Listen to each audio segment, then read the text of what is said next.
Millionaire sees black street boy wearing his missing daughter's necklace. What he discovers changes everything. The red light on Fifth Avenue had never seemed to last so long. Robert Anderson, a 45-year-old businessman, drummed his fingers on the steering wheel of his Mercedes as he watched the typical Manhattan traffic when something froze his blood. A black boy of about 12 was weaving between the cars selling candy, but that wasn't what made Robert's eyes widen. It was what hung around the boy's thin neck, a silver necklace with a butterfly pendant encrusted with diamonds. The same necklace he had had specially made for Sophie last Christmas. The same Sophie who had disappeared 4 days ago without a trace. Robert opened the car door before he even thought about it. "Hey kid. Wait." The boy, Marcus, although Robert didn't know that yet, jumped up and started running. It wasn't paranoia. It was street experience. A rich white man yelling at him never meant anything good. "Please, I just want to talk about this necklace." Robert ran after him, ignoring the angry honking of cars stuck in traffic. "Where did you get this?"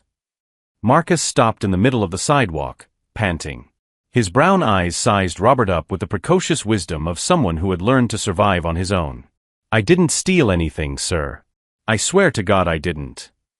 "I know you didn't steal it," Robert said, trying to control his trembling voice. "That necklace, it belonged to my daughter. She's missing." Marcus hesitated. There was something in this man's voice that didn't sound like the others. It wasn't anger or accusation. It was pure desperation.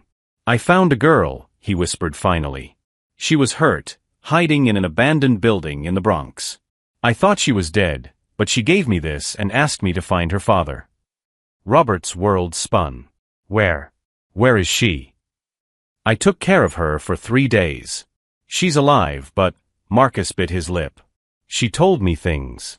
About who did this to her. And sir, I don't think this was a normal kidnapping." Robert felt something cold run up his spine. For 4 days, he had begged the police, hired private investigators, offered rewards. But it was a street kid, someone society didn't even see, who had found his daughter. "Take me to her. Now." Robert pulled out his car keys. "Okay, but there's something you need to know first," Marcus said quietly, looking around as if afraid of being overheard. "Before I found Sophie, I saw who left her there. And if I'm right about who it was," he paused. "You're not going to like this." Robert stopped. "What do you mean?" Marcus looked him straight in the eye. "It was someone she knew. Someone you trusted. And from the way he sounded on the phone while I was listening in, this was all planned to destroy you too. If your heart is racing with this story of betrayal and mystery, subscribe to the channel because what Marcus discovered about the kidnapper's true identity will shock you as much as it shocked Robert, and the revenge they planned together is more satisfying than any justice you've ever seen." Marcus looked around once more before motioning for Robert to head toward the subway. "She's in the Bronx, but we can't take your car. It's too flashy. And sir," he hesitated, "when we get there, don't yell or anything. She's really scared." During the 40-minute subway ride, Marcus recounted details that made Robert's stomach churn. Sophie had been hiding in the basement of an abandoned building for 3 days, dehydrated, with marks on her wrists as if she had been tied up. Even more disturbing, she had whispered the name Uncle David several times, always followed by tears. David Mitchell. Robert's best friend for 20 years, Sophie's godfather, a minority partner in the company, the man who had comforted the family when Sophie's mother died the previous year. The same David who had insisted that Robert hire more private security in recent weeks, claiming to have bad feelings about the family's safety. "Here," Marcus whispered, stopping in front of a red brick building covered in graffiti. "She's in the basement. I got her some water and snacks, but she's barely eating." Robert followed Marcus down the dark stairs, his heart beating so hard he was sure it echoed through the damp hallway. And then he saw her. Sophie, his 9-year-old girl, huddled in a corner on a dirty mattress, clutching a teddy bear Robert had never seen before. "Daddy." Her voice was a hoarse whisper. When she lifted her face, Robert saw dark circles under her eyes and a look that no child should have, the look of someone who had seen things that would haunt her forever. Robert rushed to her, wrapping his arms around her carefully, as if she were made of glass. "I'm here, sweetheart. You're safe now." But as he held his daughter, his mind was racing. How did David know where to look? Why had he suggested hiring security just now? And more importantly, what kind of monster does this to a child? Daddy, Sophie whispered in his ear, Uncle David said it was a game, that you knew about it. But then he got angry on the phone, yelling at someone about money and contracts. He said, she trembled. He said that if I told anyone, something bad would happen to you too. Marcus watched the scene with his arms crossed. Sir, there's more she told me. About your company.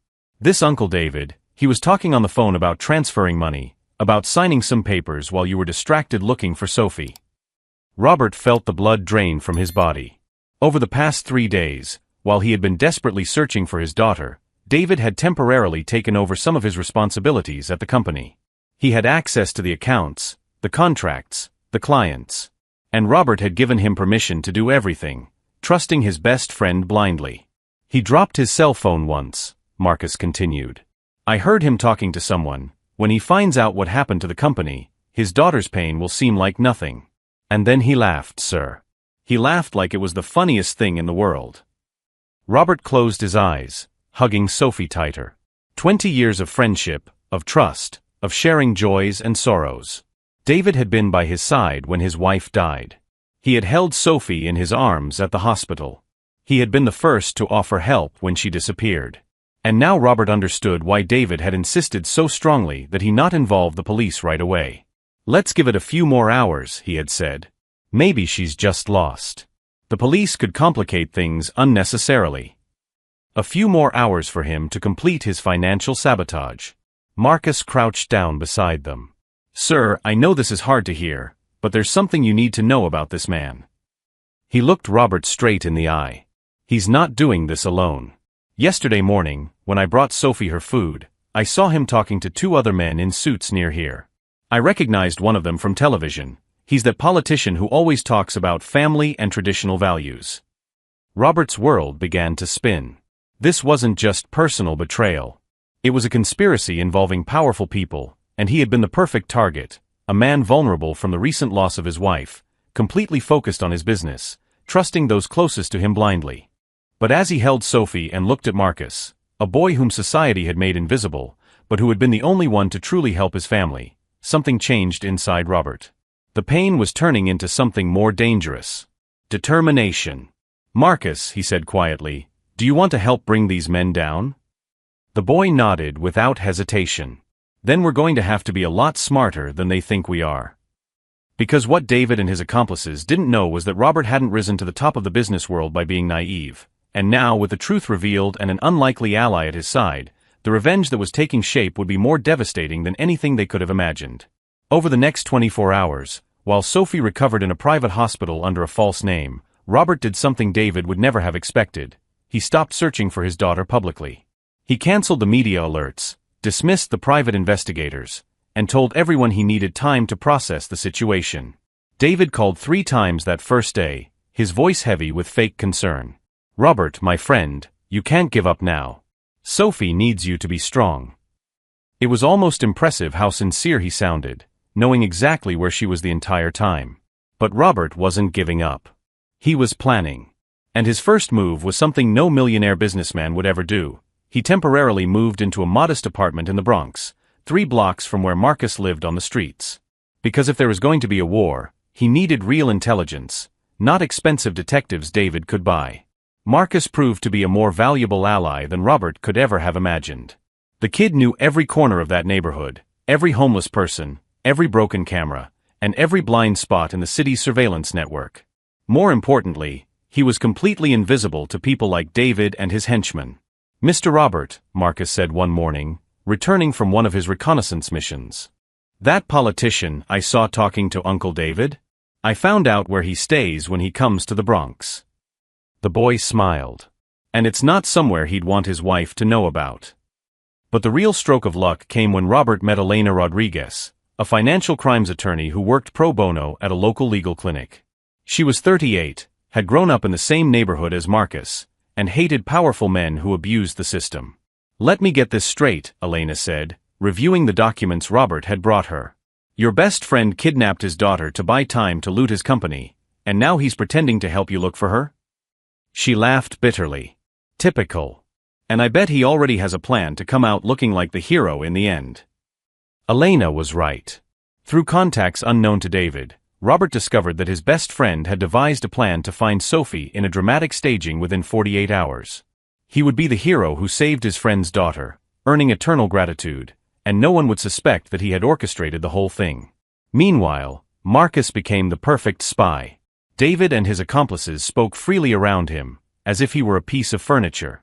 The boy discovered names, meeting places, even bank account passwords mentioned in careless conversations. They're meeting tomorrow at 2 in the afternoon at an Italian restaurant on the East Side, Marcus reported. The politician will receive $50,000 for his cooperation, and there's a third man, someone from the police department, who's making sure the kidnapping investigation doesn't get close to the truth. Robert felt a cold, calculating anger take hold of him. David had not only betrayed a 20-year friendship. He had corrupted police officers and politicians, turned the kidnapping of an innocent child into an elaborate hoax to cover up corporate theft. But Elena had the best news of all. Robert, do you know that David made a fatal mistake? She showed him bank documents she had obtained through legal contacts. He moved the money from your company using wire transfers that leave permanent traces. What's more, to speed up the process, he used his own personal account as a bridge. What does that mean? It means we have irrefutable documentary proof that he stole from you. These aren't just suspicions or theories, it's evidence that no expensive lawyer could contest. That night, while Sophie slept peacefully in a safe hospital room, Robert looked out the window of the modest apartment where he was staying. Marcus was teaching some younger boys how to play chess on a makeshift board. It was a scene that made him think about who really mattered in life. Marcus, he said when the boy climbed up. Tomorrow we're going to put our plan into action. But first, I need you to know that after this is all over, you're not going back to the streets. Ever. Marcus looked at him with eyes that had seen too much. Are you sure? I'm not like you guys. I don't know how to be rich. You don't need to be rich, Marcus. You need to be free. And after what we do tomorrow, David and all his powerful friends will learn that underestimating people like us was the biggest mistake of their lives. Because while David thought he had orchestrated the perfect crime, he hadn't accounted for three crucial variables: the determination of a desperate father, the intelligence of an invisible boy who heard everything, and the wrath of an entire community that was about to discover how rich men toyed with human lives for the sake of greed. The meeting at the Italian restaurant was set for Tuesday.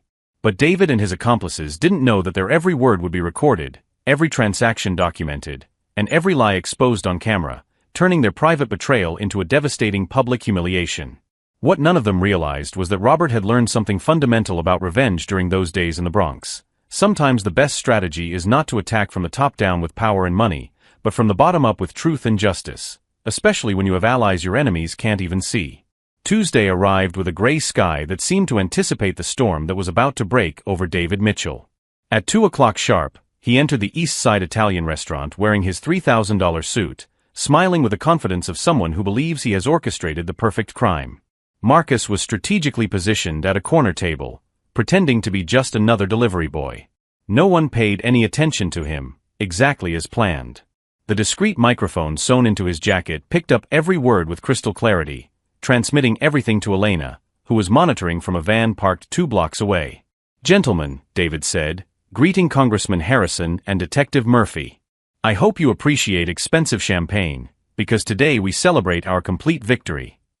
What David didn't know was that Robert had spent the last 48 hours not only gathering evidence, but building a network of exposure that would turn this private meeting into a devastating public spectacle. 3 hidden cameras captured different angles of the table. 2 investigative journalists waited outside. And most importantly, the live feed was already being sent to a social media account with over 200,000 followers. $50,000 for you, Harrison, David said, sliding an envelope across the table. And 30 for Murphy for keeping the investigation off us. He laughed arrogantly. Robert still thinks we're looking for his daughter. Pathetic. It was then that Marcus calmly stood up and walked over to their table. "Excuse me, gentlemen," he said with a politeness that contrasted with his simple clothes. "My name is Marcus, and I have something that belongs to you." David frowned, irritated.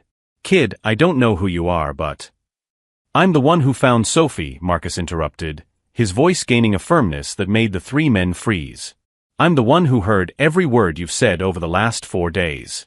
And I'm the one broadcasting this conversation live to the entire world right now. David's face drained of color. What are you talking about? Marcus smiled, no longer the smile of a vulnerable boy, but of someone who had learned to play chess with masters. Look around you, gentlemen. See that woman reading the newspaper? She's an investigative reporter. The man at the bar? Federal attorney.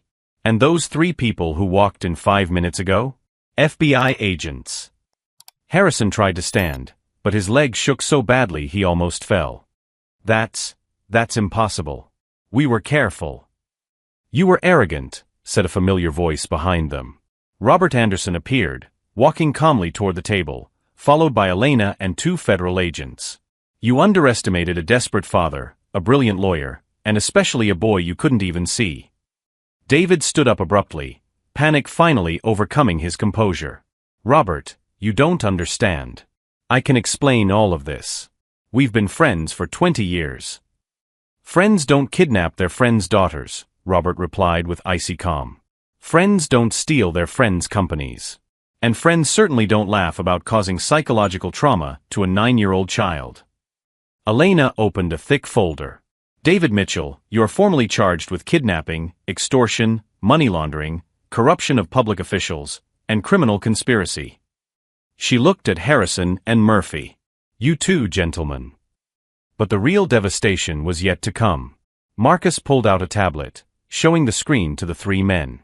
Want to see something interesting? Our live stream already has over 500,000 views. The comments are, well, you can imagine. The screen showed a flood of indignant messages. #Justice for Sophie was trending. David Mitchell's name was being associated with child abductor and psychopathic traitor in thousands of posts.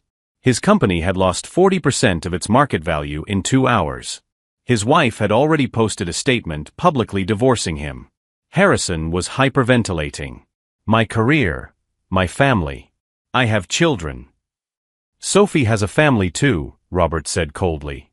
Did you think about that when you decided to participate in her trauma for $30,000? Murphy tried to negotiate. I can hand over information on other cases. I can cooperate with the justice system. Too late to try to be a hero, Elena said. You had a 20-year career to do the right thing. You chose to do the wrong thing when you thought no one was watching.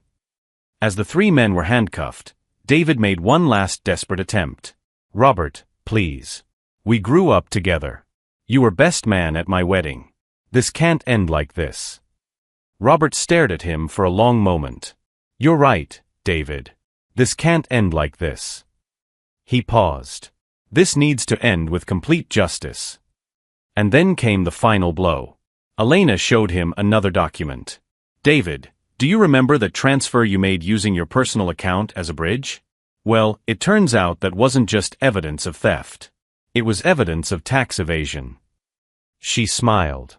The IRS wants to talk to you about the last 10 years of your tax returns. It looks like you owe the government about $2 million in unpaid taxes. At that moment, David Mitchell realized the full magnitude of his destruction. It wasn't just prison, it was total bankruptcy, public divorce, children who would change their last names, a reputation that would never recover, and decades in prison. As he was led away by the agents, David looked back one last time. Robert was hugging Marcus, and both were watching through the restaurant window as a small crowd had gathered outside, applauding the arrest being broadcast live. How? David muttered to himself. How did a street kid and a desperate man manage to destroy me so completely? The answer was simple, but David would never understand it. They hadn't underestimated anyone, while he had underestimated everyone. And in this game of power, those who underestimate always lose everything. In the center of that restaurant where minutes earlier corruption and cruelty had been celebrated, a new reality was now taking shape, like a symphony that finally finds its harmony after years of dissonant notes, proving that true justice knows no social class, skin color, or limitations imposed by those who confuse power with impunity. 6 months later, Robert Anderson was sitting in the office of Anderson and Associates, the new consulting firm he had founded after selling his stake in his previous company. Through the panoramic window, he looked out at Manhattan from a completely different perspective. It was no longer just about profit, it was about purpose. Marcus knocked on the door, holding a thick folder. Now 13, he wore the uniform of the prestigious St. Andrew's Preparatory School, but he had the same determination in his eyes. "Mr. Robert, the foundation reports are in. We got another 250 kids off the streets this quarter." The Marcus and Sophie Foundation, created with some of the money recovered from David's scheme, had become a national model for child protection programs. Sophie, now 10 and in therapy, had insisted that she take Marcus's name as well. "He saved me first," she had said simply. Elena entered shortly after, now a partner in the firm and legal director of the foundation. "I have news about our old friends," she said with a smile that didn't reach her eyes. David was sentenced to 25 years without parole. Harrison lost his re-election by 82% of the vote, the biggest defeat in the state's political history. "And Murphy," she laughed bitterly. "He's serving drinks at a roadside bar in Nevada." But the consequences went far beyond prison. The live video of the arrest had gone viral, with over 50 million views. #NeverUnderestimate became a social movement. 3 documentaries were produced about the case. More importantly, dozens of other cases of corruption came to light after ordinary people realized they had the power to confront injustice. Robert looked at the framed photo on his desk, him, Sophie, and Marcus on the day of the official adoption. Marcus had chosen to keep his original last name, but he was now legally Sophie's brother. "I want to honor where I came from," he had explained, "but I also want to belong somewhere." That afternoon, the 3 of them were driving home from Sophie's school when she asked a question none of them expected. "Dad, have you forgiven Uncle David?" Robert stopped driving for a moment. "Forgiving doesn't mean forgetting, Sophie. It means not letting someone's anger control your life. David chose to be cruel, but we chose to be better." Marcus nodded thoughtfully. "On the streets, you learn that revenge is different from justice. Revenge is about hurting those who hurt you. Justice is about preventing them from hurting other people." Sophie smiled. "And it's also about building something better, right?" That was exactly right. Robert's company now employed exclusively people who had been underestimated by the system: former homeless people, rehabilitated ex-convicts, skilled immigrants, people with disabilities. Productivity was 28% above the industry average, and turnover was nearly zero. Marcus had become a speaker at schools, telling his story to thousands of young people. "You are not invisible," he would say. "You are underestimated. And that is your greatest advantage, because when no one expects anything from you, anything you do surprises them." That night, during dinner, Robert received a call. It was the governor, wanting to discuss a state partnership for the social reintegration program Marcus had helped develop. When he hung up, he found his 2 children looking at him with pride. "You know what impresses me most about all this," said Sophie, playing with a butterfly necklace she now wore all the time. "Uncle David thought he knew Dad, but he only knew who Dad pretended to be to make people like him. When he saw who Dad really was, it was too late." Marcus laughed. "It's like chess. You let your opponent think he's winning while you position your pieces. By the time he realizes what's happening, the game is over." Meanwhile, in a federal penitentiary 400 miles away, David Mitchell sat in a small cell, rereading for the 1,000th time the news about the success of the family he had tried to destroy. His wife had remarried. His children had changed their last names. His assets had been auctioned off to pay damages. What tormented him most was not that he had lost everything. It was knowing that Robert and Marcus had built something greater than he ever could. While he destroyed out of envy, they created out of love. Robert closed his laptop that night, satisfied. The table next to him was covered with drawings Sophie had made, the whole family together, including Elena, who had become more than just a partner. They were living proof that family isn't about blood, it's about choice. Marcus walked into the room to say goodnight, as he had done every night for the past 6 months. "Mr. Robert, can I ask you a question?" "Always." "Do you think all this would have happened if Uncle David hadn't been so greedy?" Robert thought for a moment. "Maybe not, Marcus. Sometimes bad people do us the greatest favor of our lives by showing us who we really are when we're tested." And that was exactly what it was. David had tried to break a family, but ended up forging an even stronger one. He had tried to steal a child's future, but ended up giving him a home. He had tried to destroy a man, but ended up revealing a hero. The real victory wasn't seeing David in prison, it was seeing Sophie laugh again, Marcus graduate with honors, and hundreds of other families reunited through the foundation that was born out of pain and turned into hope. Because in the end, the best revenge is never destroying those who hurt you, it's building something so meaningful that their evil becomes irrelevant, proving that love and justice always win when brave people decide not to accept injustice as their inevitable fate. If this story of courage, family, and justice touched your heart, subscribe to the channel for more stories that prove that true heroes are those who turn their greatest pains into purpose, and that sometimes you have to lose everything to discover what really matters in life.